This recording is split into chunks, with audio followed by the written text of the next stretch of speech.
everyone, so this is my review of Riverdale, Season 3, Episode 3, called As Above, So Below. And essentially what this episode is about is that a bunch of suspicious roadblocks could possibly delay the opening of the speakeasy.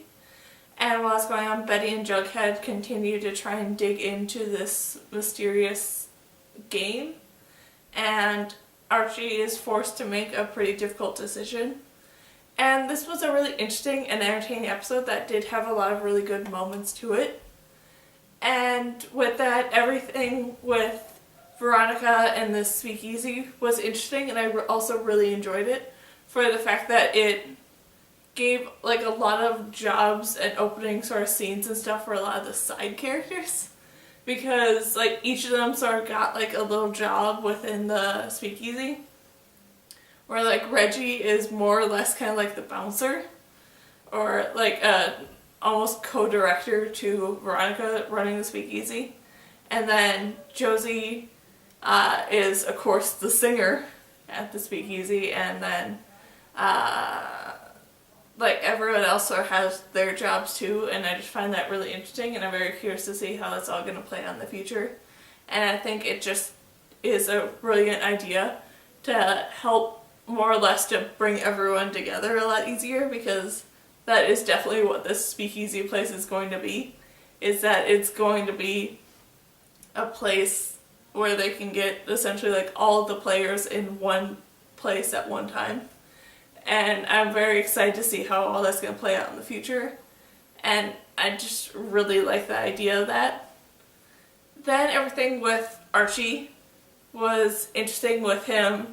having to do with the last episode sort of set up where he has to take over the role of what Mad Dog originally had, and that is being essentially like this fighter in this prison sort of almost playoff matches and stuff, where all the guards and stuff bet on fighters, and then the fighters have to essentially put on a performance to raise a bit more money and stuff. And I really like that with how Archie sort of fit into that, where he didn't really want to be a team player at first, and he just essentially, his first fight, he did the fight as quickly as possible so he could get it over with. And then he sort of learns that he has to put on more of a show, otherwise he'll be punished for it. And I really love the dynamic that they did between him and like the other fighters that he sort of trains with. And the ending of this episode was really great for Archie, with him essentially getting all of Mad Dog's stuff. And in that, Archie finds some tools and stuff that could possibly help him to escape. And I'm very interested to see how that's all going to play out in the future, and sort of what he and this group are going to do to escape, and like how Joaquin's going to fit into that, because Joaquin's part of the member of this group that Archie's working with. And that I'm just really excited to see how that's going to play out, and then what repercussions that's going to have for Archie in the future when he does probably eventually escape, or when he gets caught trying to escape. Then everything with Betty and Jughead looking into this mysterious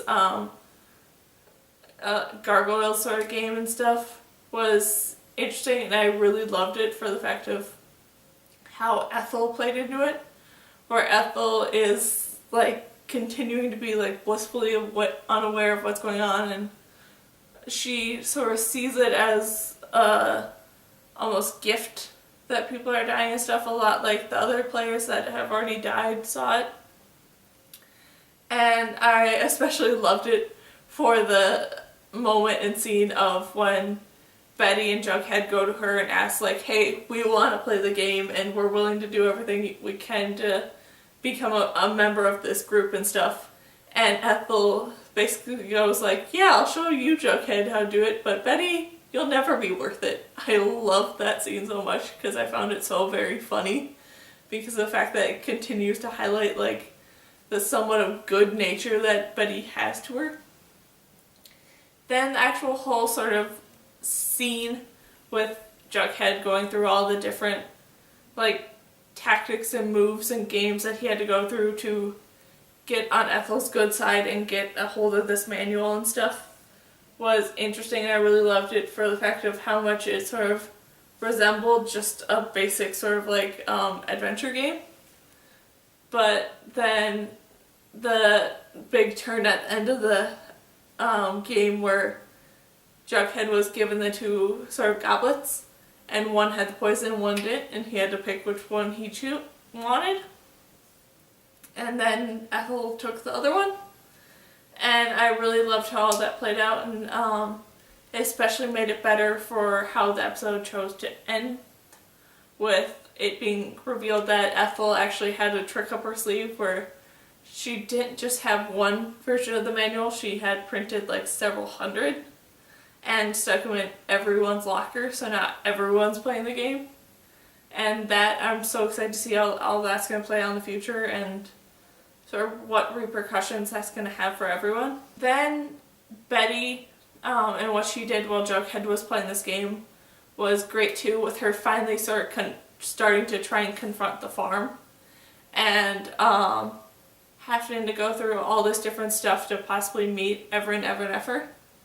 And that I found very interesting, especially with the one scene of her having to go to essentially like a confession circle, and her not really wanting to play along. So instead of her confessing all her sins herself, she has to sort of deal with the fact that everyone essentially already knows them because of the fact that either her mother or her sister has shared them. And so Betty's questioning and stuff like that was interesting, and I really loved it with how it slowly started to reveal the fact of what Betty's mother was kind of like in her teenage years, and how she actually played the sort of Gringotts and Gargoyles game or whatever it was called. And that I'm very interested to see how all that's going to play out and sort of what Betty's dynamic with the farm is going to be in the future, because of the fact that she's still very interested to figure out what's actually going on with them. And then just overall, this was a really great episode that had so many entertaining moments to it, and it was just really fun to watch. And I'm really, really excited to see what's going to happen in the next episode, where it's going to be a bit of a flashback episode to all the parents and their teenage years and sort of what they were like and what their friendships and dynamics and all that different stuff. I'm really excited to see, and that's an episode that I've been looking forward to for such a long time, with all the setup of information that we've had so far of what the parents were like as kids. And just, yeah. So that's my review of Riverdale Season 3, Episode 3, called As Above, So Below. So